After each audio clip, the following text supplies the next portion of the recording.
اتنا زیادہ مٹی ہے، اتنی گرد ہے، بچا لو جتنا بچا سکتے ہیں۔ ابلیس کا طریقہ واردات ہی یہی ہے۔ یہ میں بری تبدیلی کی مثال دے رہی ہوں۔ ابلیس کا طریقہ واردات یہ ہے کہ وہ انسان کے ذہن کے اندر خیال ڈالتا ہے اور چھپ جاتا ہے،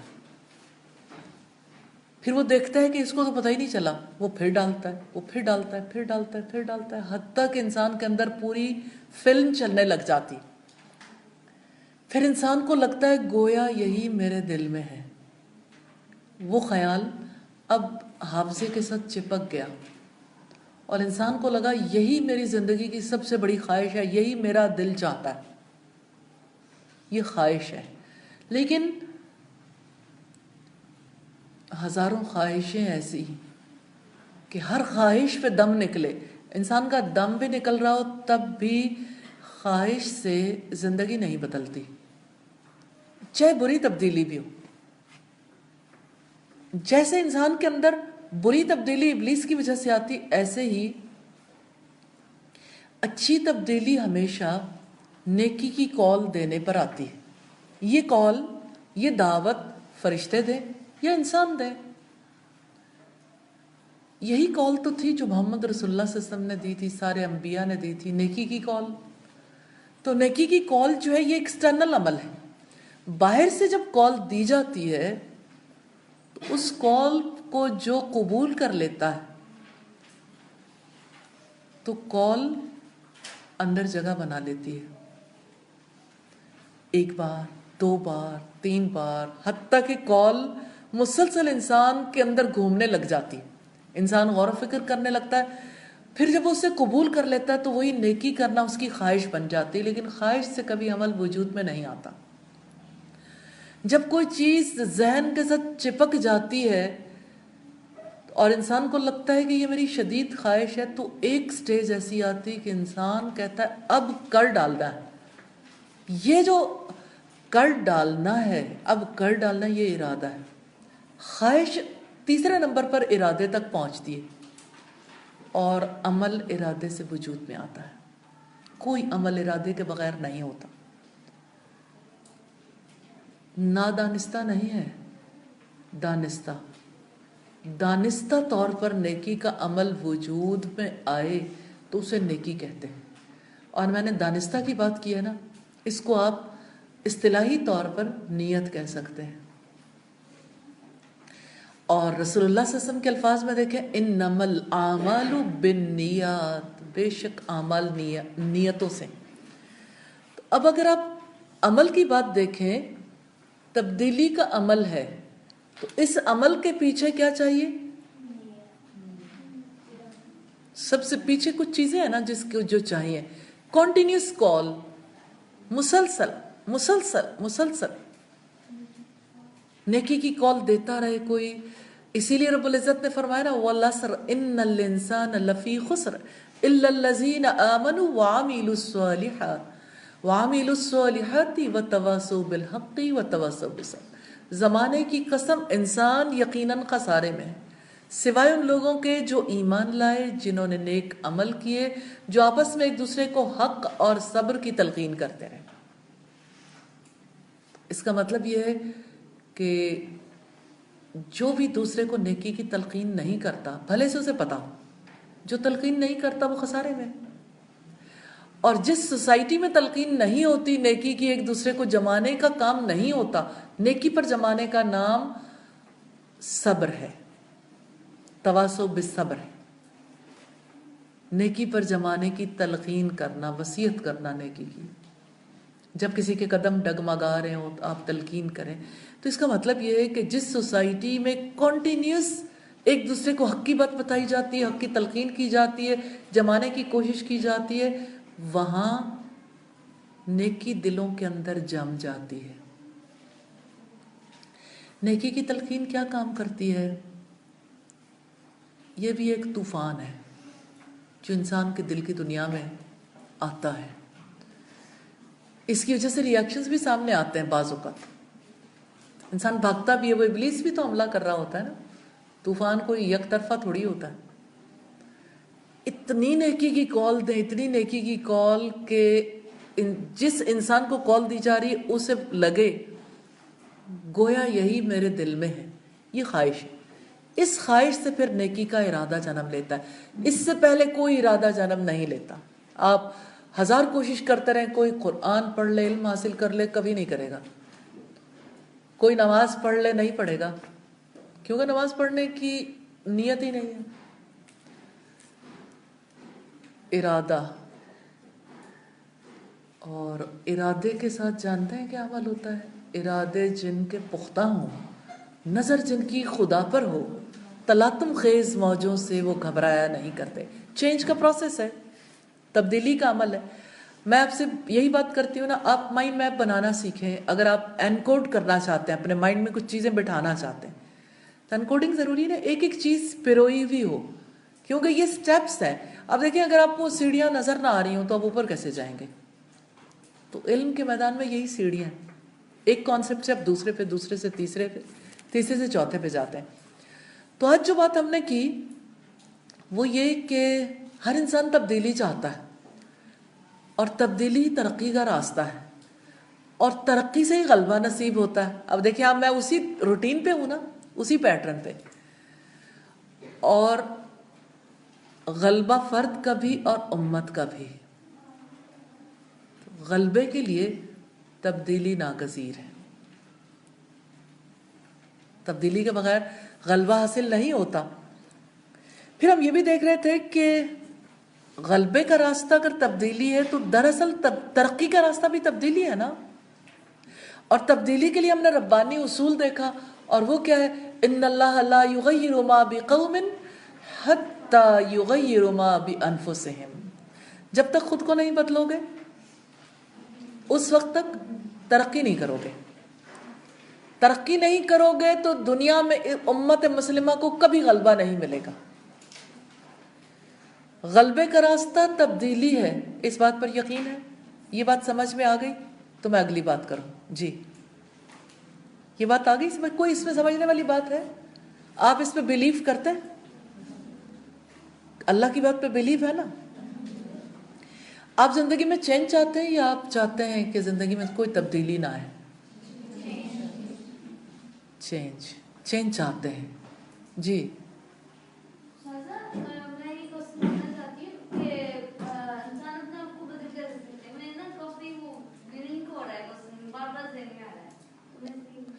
یہی بات تو بیٹا ہم نے کی ہے کہ خیال سے بدلے گا. خیالات بدل جائیں کسی کے، جب تک خیالات نہیں بدلتے نا اس وقت تک تبدیلی نہیں آتی. آج ہم اسی پروسیس پہ بات کر رہے ہیں، چینج کا پروسیس ہے جس کو ڈسکس کریں گے تھوڑی دیر. ہم اسے تھوڑی سی دیر کے بعد دیکھ لیتے ہیں، ٹھیک ہے؟ تو پہلی بات اگر طے ہو جائے تو ہم آگے چلیں. آپ تبدیلی چاہتے ہیں؟ ترقی چاہتے ہیں؟ ترقی کا راستہ تبدیلی ہے. جتنا آپ کا بیلیو اسٹرانگ ہوگا اتنا زیادہ آپ تبدیلی کے لیے ایفرٹ کریں گے. میں نے آپ سے کہا تھا امپوز ڈسپلن نہیں، یعنی میں آپ پہ امپوز نہیں کروں گی چیزوں کو، بلکہ آپ خود اندر سے اس کا ڈیسیژن کریں گے. تو آپ ڈیسیژن کر سکتے ہیں اپنے بارے میں. آپ ترقی چاہتے ہیں؟ اپنے آپ سے سوال کریں. ترقی غلبے کا راستہ ہے. کون ہے جو دنیا میں ذلیل ہو کے رہنا چاہتا؟ لیکن آج امت مسلمہ ذلت اور رسوائی کی زندگی گزار رہی ہے نا. اس ذلت اور پستی کی زندگی کو اگر غلبے تک لے جانا ہے تو پھر غلبہ یوں ہی نہیں ملے گا. غلبے کا راستہ تبدیلی، اور تبدیلی کہاں سے آئے گی؟ خود اپنے آپ کی تبدیلی سے. ٹھیک.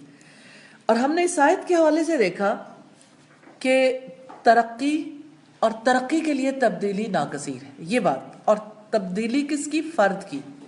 ہر فرد کی تبدیلی ضروری ہے. تو ذلت آمیز زندگی پر راضی ہو جانا تبدیلی مانگتا ہے. راضی ہونے کی وجہ سے تبدیلی نہیں آتی. ذلت کا احساس دلانا ضروری ہے کہ ذلت سے کوئی نکلنا چاہے گا تو وہ سربلندی چاہے گا نا. تو جس کو پتہ ہی نہیں کہ میں کتنا ذلیل و رسوا ہو گیا زمانے میں، اور امت کتنی ذلت و پستی میں ہے اس وقت، وہ کیسے امت کے حالات کو تبدیل کرنے کے لیے اٹھے گا؟ سب سے زیادہ تکلیف دہ صورتحال یہ ہے کہ یہ امت ذلت کی زندگی پر مطمئن ہو گئی ہے، راضی ہو گئی. اب جو امت کے حالات کو بدلنا چاہتے ہیں وہ خود کو بدلیں گے. وہ ذلت اور پستی پہ کبھی راضی نہیں رہیں گے کہ ہم نے ذلیل ہو کے نہیں جینا، سر اٹھا کے جینا سیکھنا. دوسری بات یہ ہے کہ اس امت سے آگے بڑھنے کا جذبہ مفقود ہو گیا ہے، سبقت لے جانا نہیں چاہتے. تو دوسرا بڑا کام جو کرنے والا ہے، جو تبدیلی مانگتا ہے، آگے بڑھنے کے لیے جذبے دلانا. آگے بڑھنے کا جذبہ جب کسی قوم کے اندر پیدا ہو جاتا ہے تو تبدیلی چاہتا ہے، وہ تبدیل ہونا چاہتا ہے. تبدیلی اس کے لیے ناگزیر ہو جاتی ہے جو آگے بڑھنا چاہتا ہوں، جو اپنی ذلت پر اور اپنے پیچھے رہ جانے پہ راضی ہو.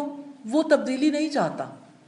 چینج ناگزیر ہے، تبدیلی ناگزیر ہے.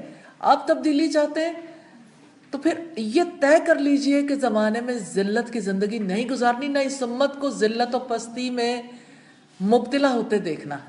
اس امت کی ذلت کو دور کرنے کے لیے ایفرٹ کرنی اور اس امت کے غلبے کے لیے ایفرٹ کرنی ہے. اور ایفرٹ کرنے کا راستہ، سب سے بڑا راستہ یہ آپ بدل جائیں. آپ بدلیں گے تو امت میں تبدیلی آئے گی انشاءاللہ تعالی. تیسری بات یہ ہے کہ حالات بدلنے اور بندشوں سے آزاد ہونے کے لیے تبدیلی ناگزیر ہے.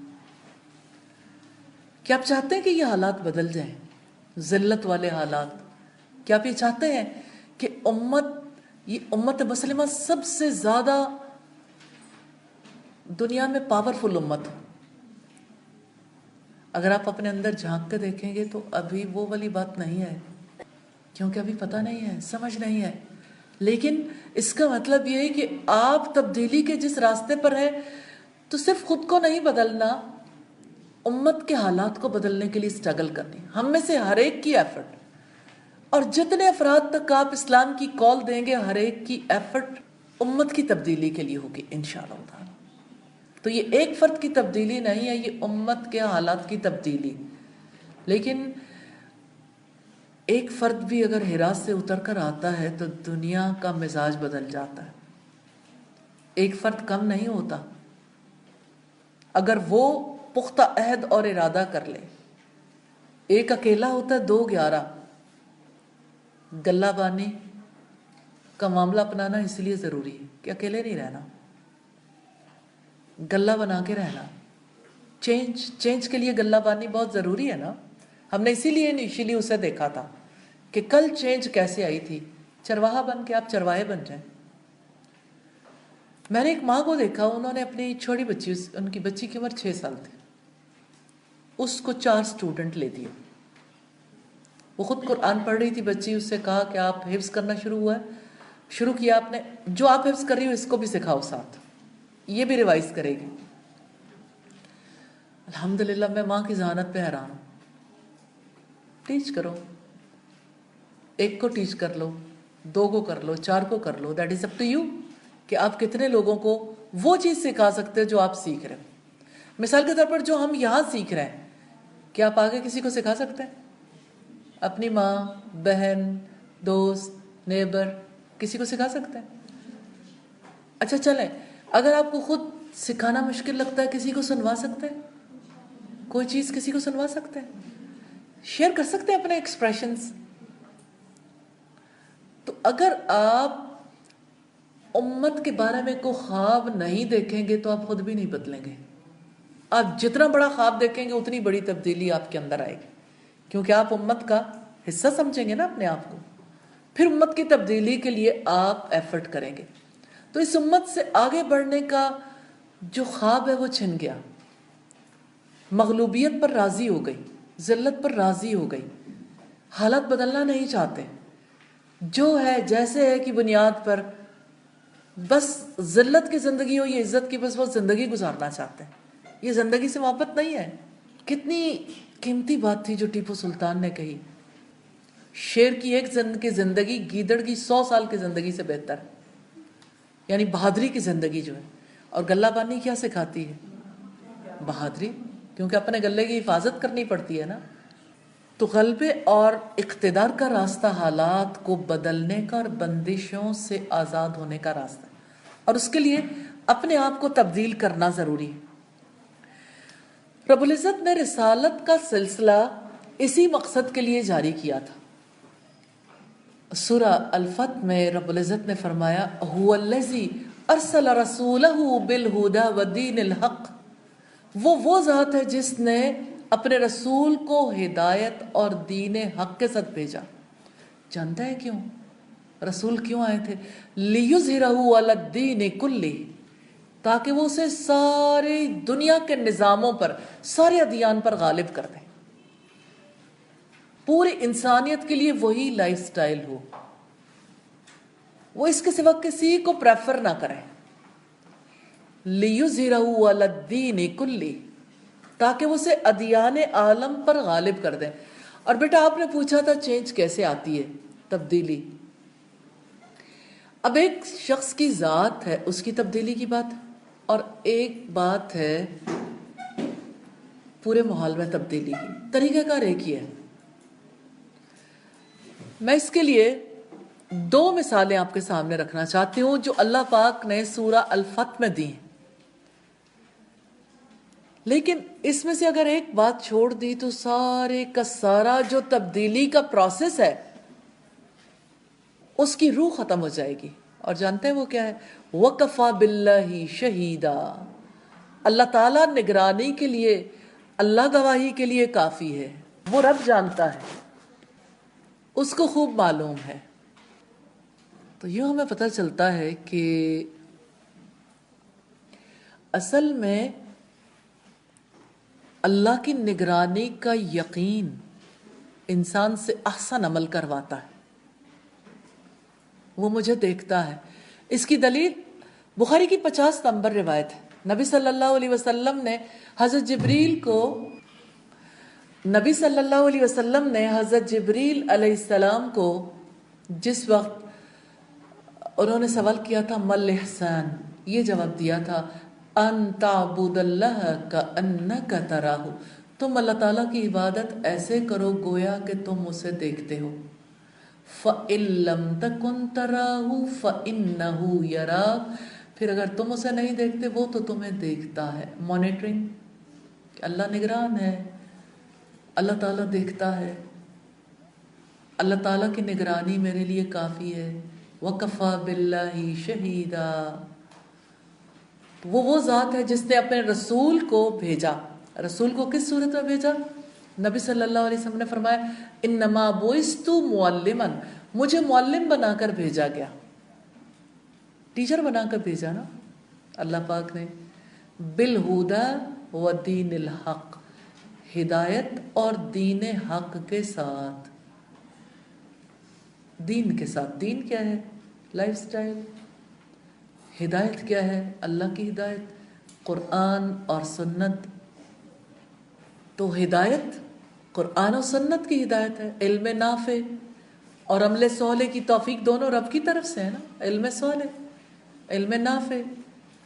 اب اللہ پاک نے یہ جو کریکلم دے کے بھیجا، یہ کتاب قرآن اور حدیث، سنت، رسول اللہ صلی اللہ علیہ وسلم نے جو کچھ اپنی زندگی میں سکھایا، هو الذی ارسل رسولہ بالہدی ودین الحق، وہ ذات ہے جس نے اپنے رسول کو ہدایت اور دین حق کے ساتھ بھیجا۔ جانتے ہیں کیوں؟ لیظہرہ علی الدین کلہ، تاکہ یہ دین سارے دینوں پر غالب ہو جائے۔ تو غلبہ کیا چاہتا ہے؟ تبدیلی۔ تبدیلی کیسے آتی ہے؟ ذات کی تبدیلی سے کیا ہوتا ہے؟ ترقی۔ تبدیلی کا راستہ ترقی کا راستہ ہے، اور ترقی کا راستہ ہی غلبے کا راستہ ہے۔ اب یہ ایک فرد کی ترقی ہو یا پوری قوم کی ترقی ہو، جب یہ امت پہ جائے گی ترقی تو اس کا مفہوم تھوڑا بدل جائے گا۔ اس آیت کے حوالے سے اگلی بات جو ہم دیکھتے ہیں، محمد الرسول اللہ، محمد اللہ کا رسول ہے، والذین معہ، اور جو لوگ ان کے ساتھ ہیں، گلہ ہے نا، اور جو لوگ ان کے ساتھ ہیں یہ تبدیلی کے ایجنٹ ہیں، چینج ایجنٹ۔ چینج کے لیے جو لوگ ایفرٹ کریں گے، جس گروپ کو رسول اللہ نے تیار کیا. والذین معہ، ان کی کچھ خصوصیات ہیں. اشداء علی الکفار رحماء بینہم، وہ کافروں پر بہت سخت، شدت پسند. رحماء بینہم، آپس میں رحیم اور شفیق. ہو حلقہ یاراں تو بریشم کی طرح نرم. دوستوں میں بہت محبت کرنے والے، کیونکہ مومن الفت کرتا ہے اور اس سے الفت کی جاتی ہے. ہو حلقہ یاراں تو بریشم کی طرح نرم. رسم حق و باطل ہو تو فولاد ہے مومن. تو اسلام اور کفر کی جنگ ہو تو مومن کا طریقہ کار کیا ہوتا ہے؟ مومن سیسا پلائی ہوئی دیوار بن جاتے ہیں. اب ان کی کچھ خصوصیات ہیں جن کی وجہ سے چینج آتی ہے. تراہم، آپ دیکھنا چاہتے ہو اس گلے کو، وہ جو چینج لانے کے لیے ہدایت اور دین حق لے کر آئے. انہوں نے کیا کیا؟ کیا انہوں نے یہ ہدایت پہنچائی؟ علم دیا، لوگوں نے اس پہ عمل کیا، لوگوں نے پیغام پہنچایا، لوگوں کو بیلیف تھا. ہاں، ایک گروپ تیار ہوا نا. اب اس گروپ کی کچھ کیریکٹرسٹکس ہیں. وہ خصوصیات کیا ہیں؟ تراہم، آپ جاننا چاہتے ہو، دیکھنا چاہتے ہو ان کی کیا خصوصیات ہیں؟ رکعن سجدن، آپ انہیں دیکھو گے رکوع کرتے ہوئے، سجدے کرتے ہوئے. یعنی یہ ان کی پرسنالٹی کی، ان کی ذات کی، ان کی شخصیت کی پہچان ہے. تراہم رکعن سجدن. اب خصوصیات گنتے جائیے گا کتنی ہیں، کیونکہ آپ نے مائنڈ میپ بنانا ہے نا اپنے ذہن میں، آپ کو پتہ چلے کہ تبدیلی کل کیسے آئی تھی. تیسری بات ہے یبتغون فضلا من اللہ ورضوانا، وہ اللہ کی رضا اور اس کے فضل کی تلاش میں رہتے ہیں. جانتے ہیں اللہ کا فضل کیا ہے؟ کوئی بتائے گا اللہ کا فضل کیا ہے؟ وہ اللہ کے فضل کو تلاش کرتے ہیں. جی، ہدایت تو ہو گئی پیچھے. اب آپ دیکھیے، آپ کو جب معلوم نہیں تو آپ کو کیا کہنا چاہیے؟ اللہ ورسولہ عالم، ہمیں معلوم نہیں ہے. اللہ کا فضل جنت ہے، جنت کی تلاش میں رہتے ہیں. اس ویک میں آپ کو ایک چھوٹی سی اسائنمنٹ دوں گی. آپ نے خود بھی اور اپنے گلے کو جنت کی تلاش میں سنانی ہے، پڑھانی ہے، سنوانی ہے. ٹھیک ہے؟ جنت کی تلاش آپ میں سے کسی نے پڑھا ہے جنت کی تلاش کو؟ آپ کو پتہ ہے، ویب سائٹ پہ جائیے، چھوٹی سی بکلیٹ بھی موجود ہے، لیکچر بھی، جنت کی تلاش. یہ جنت کی تلاش میں رہتے ہیں. یبتغون فضلا من اللہ ورضوانا، اور اللہ کی رضامندی، اللہ کی خوشی کی تلاش. 4 باتیں ہو گئی ہیں، 4 کریکٹرسٹکس ہیں اس گروپ کی. سیماہم فی وجوہہم من اثر السجود، ان کے چہروں پر سجدوں کے اثرات سے علامات ہیں. عاجزی، تواضع ہے ان میں. 5 چیزیں ہیں، 5 خصوصیات بتائی ہیں اس گروپ کی. ذالک مثلہم فی التوراۃ، یہ ان کی مثال تورات میں ہے. ومثلہم فی الانجیل، اور ان کی مثال انجیل میں یوں ہے. چینج ہے نا. اب یہ چینج، ایک پہلی چینج کس میں؟ ایک فرد میں، لیکن یہ گروپ کا حصہ ہے، پورے بڑے گروپ کا حصہ ہے نا. وہ گروپ کس کا ہے؟ محمد الرسول اللہ صلی اللہ علیہ وسلم کا، جن کو اللہ پاک نے کہا ہے والذین معہ، اور جو لوگ ان کے ساتھ ہیں. آپ رسول اللہ کے ساتھ ہیں؟ آپ کیسے ساتھ ہیں؟ آپ تو کسی اور صدی میں ہیں، اور رسول اللہ صلی اللہ علیہ وسلم کسی اور صدی میں تھے. آپ کیسے ان کے ساتھ ہیں؟ ہم ان کے مشن کو اپنا چکے ہیں. جس مقصد کے لیے رسول اللہ زمانے میں آئے تھے کہ لوگوں تک اللہ کے پیغام کو پہنچائیں، اس کے لیے انہوں نے علم بھی سیکھا، عمل بھی کیا، گروپ بھی تیار کیا، انہوں نے پیغام پہنچایا. اب جن کو انہوں نے سکھایا تھا وہ آگے پہنچاتے چلے جا رہے ہیں الحمدللہ. تو اگر آپ نے بھی اپنی زندگی کا مشن بنا لیا، اور اگر نہیں بنایا تو بنا لیجئے. تو اگر آپ نے بھی اپنی زندگی کا مشن بنا لیا تو اس کا مطلب یہ ہے کہ آپ بھی اس مشن پر ہیں. آپ بھی اس مشن پر ہیں، اور آپ اس مشن پر ہونے کی وجہ سے رسول اللہ کے ساتھ. جس کسی کو یہ سعادت نصیب ہو جائے وہ کتنا خوش نصیب ہے. پھر یہ 5 خصوصیات اپنے اندر پیدا کرنی ہے. رکوع، سجدے، واسجد واقترب. اللہ کے قرب کے لیے ضروری ہے نا. رکوع عاجزی کی حالت بھی ہے، اللہ کے فضل کو تلاش کرنا، یعنی زندگی میں ہر کام جنت جانے کے لیے کرنا اور اللہ کو خوش کرنے کے لیے. اور تواضع، عاجزی سجدے کرنے والوں کو نصیب ہوتی ہے. جو اللہ کو سجدہ کرتے ہیں وہ کسی اور کو سجدہ نہیں کرتے، کسی اور کے آگے نہیں جھکتے. ان کے اندر ذلت نہیں رہتی. چینج آتی ہے نا، یہ چینج ہے. یہ ایک ایسی شخصیت ہے جس کی وجہ سے انقلاب ممکن ہوتا ہے. ریولیوشن، بڑی چینج.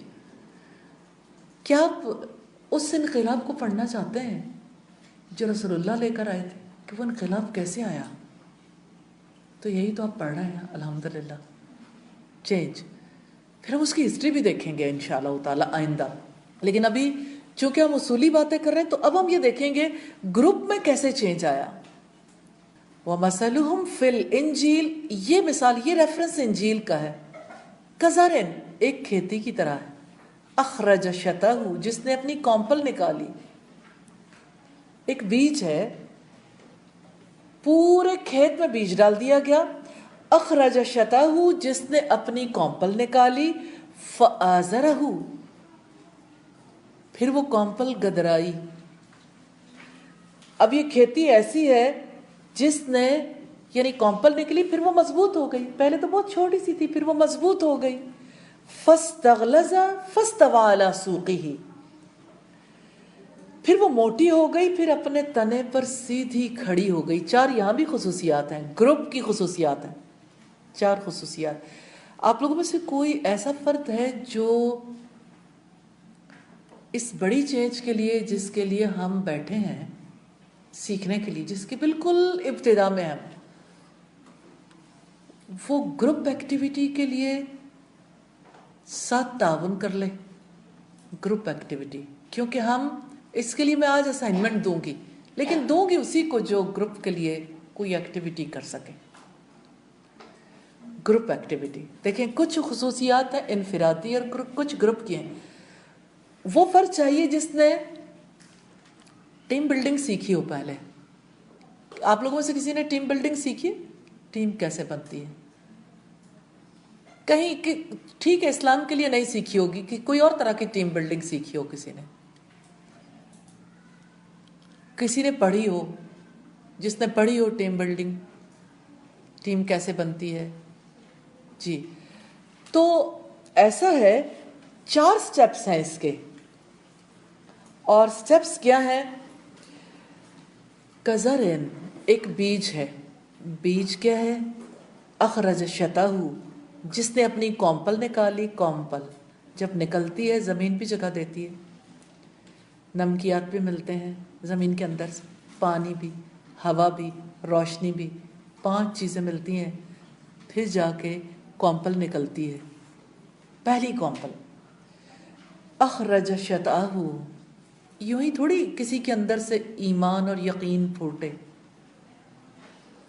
یہ چینج ہے نا، چینج کا پروسیس ہے، تو پروسیس سیکھنا پڑتا ہے نا. اخرج شطہ، جس نے اپنی کونپل نکالی. فآزرہ، پھر اس کو مضبوط کیا. مضبوط، اچھا پورا کھیت دیکھیں، کھیت پورے کا پورا ایک وقت میں، ساری کھیتی چھوٹی چھوٹی کونپلیں کبھی کسی نے دیکھی؟ گندم کی کونپل نکلی ہوئی، یا چاول کی فصل میں دیکھا ہو، دھان کی فصل، یا کسی اور کاٹن کو دیکھا ہو. اب وہ پودا تھوڑا بڑا ہو گیا، مضبوط ہو گیا. فاستغلظ علی سوقہ، پھر اپنے تنوں پر پورا جاندار بن کے کھڑا ہو گیا. تیسرا سٹیپ ہے. اللہ اکبر. رب العزت کہتے ہیں یعجب الزرع لیغیظ بہم الکفار. عجیب بات ہے، کسانوں کو وہ خوش کرتی ہے. یعنی جب کبھی نسل انسانی کی تربیت اس بنیاد پر ہوتی ہے تو کسان خوش ہوتے ہیں، یا نسل انسانی کے کاشتکار خوش ہوتے ہیں. جانتا ہے کیوں؟ لیغیظ بہم الکفار، تاکہ کافر ان کی وجہ سے جلیں. یا اللہ، کیا ایک گروپ تیار کر کے کسی کو جلانا بھی ہے؟ کھیت کی وجہ سے کسی کو جلائیں گے بھی کہ اب فصل تیار ہو گئی. ہاں، یہ کھیت تیار ہی اس لیے ہوا ہے کہ حق اور باطل کا مقابلہ ہو. کافر اسی لیے تو جلیں گے کہ یہ اتنی بڑی فوج کہاں سے آ گئی. یہ کوئی تلوار کا مقابلہ نہیں ہے، محض نظریاتی سرحدوں کا بھی مقابلہ ہے. میڈیا وار بھی ہے، سوشل میڈیا وار ہے یہ، جس میں کوئی ایفرٹ کر سکتا ہے محض بیج ڈال کے، پیغام دے کے. کسی ایک سٹیپ پہ لوگ پیغام دیتے ہیں، پیغام دیتے ہیں، پیغام دیتے ہیں. اس پیغام کو جو لوگ قبول کر لیتے ہیں تو کومپل نکل آئی نا. جہاں کومپل نکلی ہے اب اس کی حفاظت کرنی پڑتی ہے، اس کو کھاد بھی دینی پڑتی ہے، پانی بھی دینا پڑتا ہے. وہ کھاد کیا ہے، وہ پانی کیا ہے؟ اللہ کے لیے لوگ پریپیئر ہو رہے ہیں نا، ان کی حفاظت کرنی پڑتی ہے. یہ حفاظت کیسے ہوگی؟ پھر آپ آگے دیکھیے گا کہ پھر وہ اپنے تنے پر کھڑی ہوگی. آپ امیجن کریں یہ پورا گندم کا کھیت ہے، فصل پک کے تیار ہے. یہ کپاس کی فصل ہے، یا یہ مکئی کی فصل ہے، یا یہ کپاس کی فصل ہے، کسی بھی چیز کی جو فصل ہے پک کر تیار ہو گئی. تو تیاری پہ مقصد نہیں ہے کہ لوگ تیار ہوں اور گھروں میں جا کے بیٹھ جائیں. ایسا نہیں ہو سکتا. جس مقصد کے لیے تیاری ہوئی ہے وہ مقصد پورا کرنا ہے نا. اور وہ مقصد کیا؟ لیغیظ بہم الکفار، تاکہ وہ کافر اس کو دیکھنے سے جلیں، مقابلہ کریں. جو لوگ بھی غیر اللہ کی طرف بلاتے ہیں، جو لوگ بھی اللہ تعالیٰ کے راستے سے روکنا چاہتے ہیں، ان کے ساتھ مقابلہ سم ٹائمز گھر کے اندر ہی شروع ہو جاتا ہے. وعد اللہ الذین آمنوا وعملوا الصالحات منہم مغفرۃ واجرا عظیما. اللہ تعالیٰ نے ان لوگوں سے جو ایمان لائے اور ان میں سے جنہوں نے نیک عمل کیے مغفرت اور بڑے اجر کا وعدہ کیا ہے. یہ ہے اس پوری زندگی کی کمائی. مغفرت یعنی سارے گناہ معاف، اور بڑا اجر وہ کیا ہے؟ جنت اور اللہ کی رضا. اس کے لیے جینا ہے. فوکسڈ ہو جائے مغفرت اور بڑے اجر پر، اللہ سے اجر پانے کی امید، اللہ کو راضی کرنے کی فکر اور اپنی جنت کی فکر. الحمدللہ. تو ان آیات کے توسط سے ہمیں یہ پتہ چلا کہ کل تبدیلی کیسے آئی تھی. یہ آیت ہمیں بتاتی ہے ٹکراؤ ضروری ہے. ٹکراؤ کل بھی تھا، ٹکراؤ آج بھی ہے، ٹکراؤ آئندہ بھی ہوگا. سبحانک اللہم وبحمدک نشہد ان لا الہ الا انت نستغفرک ونتوب الیک. السلام علیکم ورحمۃ اللہ وبرکاتہ.